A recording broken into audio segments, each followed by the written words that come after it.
G'day, Stu from UAVfutures here, and today, well, we're going to be going through a versatile charger that every single beginner can't afford not to have in their kit. You can charge it off your car, take it out to the field, have it at home, balance charge, test your servos, a whole bunch. It's doing 150 watts, which is pretty huge, and let me tell you, it's also coming in at super cheap at under 30 bucks. So what we're talking about, it's the M6 from Toolkit RC, and for the price, it is absolutely ridiculous what this thing can do. So if you're a beginner out there, you want to get into the hobby of FPV racing, you don't know what chargers are out there, or some of them can be really cheap, some can be really expensive. I know I use some like $200 chargers that are all plugged into the wall, all that sort of stuff. This thing is kind of perfect for anybody getting into the hobby. And also I'm going to say, even if you've got a charger at home, this thing can be very versatile. It's so small, you might want to be taking this out to the field and using it because it is very, very cool. So what we're going to do, we're going to stick it on the bench, break it down, look at the text and the specs, go through how it works, how you want to use this thing, and why for under the 30 buck mark this is kind of ridiculous. And also, I think I'm a bit upset I don't have this one. A link down below. There's even a version which might be $35, like $6 more or something than this bad boy.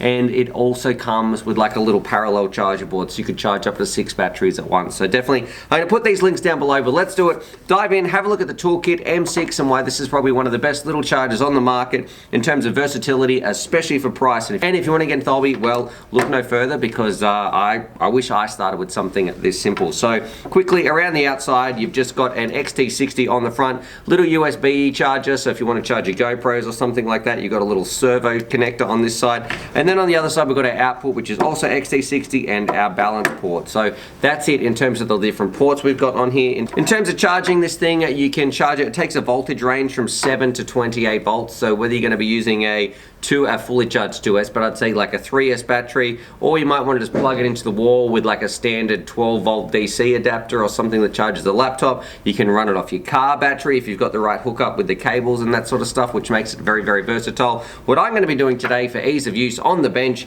you can see I've got a big 3S battery, which I'm going to be plugging this in and going through how it all works. And I want you to imagine too, you might be out at the field and somebody's got some big batteries or a big battery out there you can also charge in the field. You might have run out of your little ones. Gee, I wish I could fly this a bit more. Charge those in the field. Bob's your uncle, and off you go. So first things first, let's go through how this thing charges before we go through some of the other settings, because charging is probably what most people are going to be getting this for. We've got our enter key, we've got our exit key, enter key, and then here we've got our up and down to cycle through the menus.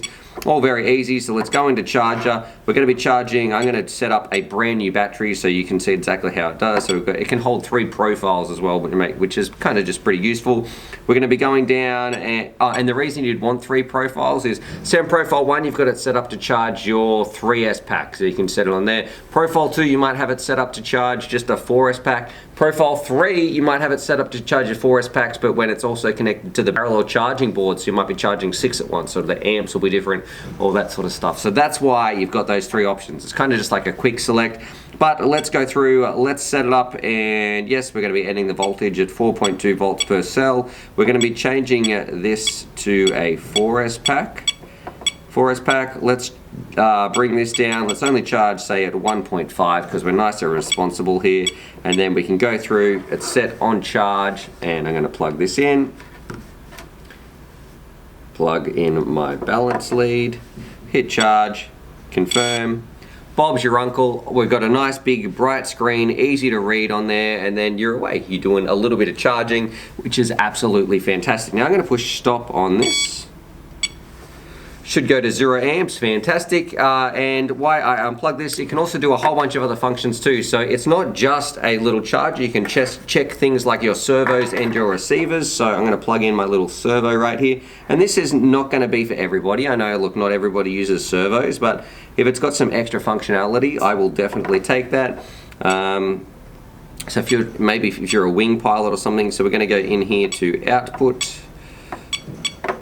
Alright, and PWM, and we'll change this. Let's just see. Alright, you can't really see it spinning around. Maybe I'll hold this end. But you can see, you can check your servos as well, which is pretty handy. So if you're going to be doing that, how do I stop this? There we go. You can also plug in like your receiver from your S-Bus receiver. So you can see that's across there. And you can check all that sort of stuff out. Of course, I don't have one plugged in. But if you just were in the field, you know, why isn't this receiver working? Or it's just a useful diagnostic tool. And then speaking of diagnostics, another part I love, if you plug into the output side of things, you can also use it as like a battery checker. So you can check your volts when you're out in the field, how much is left on this battery, all that sort of stuff. See, this one's coming in at 3.8 volts per cell. That's kind of it on the bench. What can I say? It's a simple charger. The price is ridiculous. It can do 150 watts, which is kind of crazy. You can. What I really love is how versatile it is in terms of powering it. So you can charge it off the wall if you want to just buy a little adapter that I'll link down below. Like I think they're like a $10 or $12 power supply. You can charge it off a big battery. You can hook it up to your car, so you can throw this thing too. It's so small you can throw it in your backpack when you're going out for a big field, maybe going camping, or you know, you're not going to notice when you're carrying that thing around, but if you need it in the field, it's definitely going to be a lifesaver.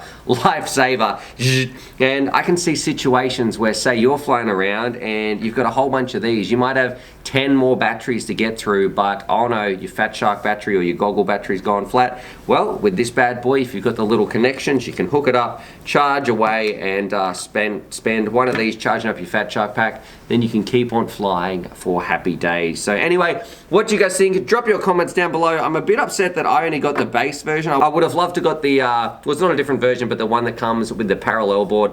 That would be super cool. And for the price, that means you can do 6 batteries at once of this little thing. On that, subscribe for more FPV related content. Let me know what you think about this charger. Drop your comments down below. And as always, happy flying.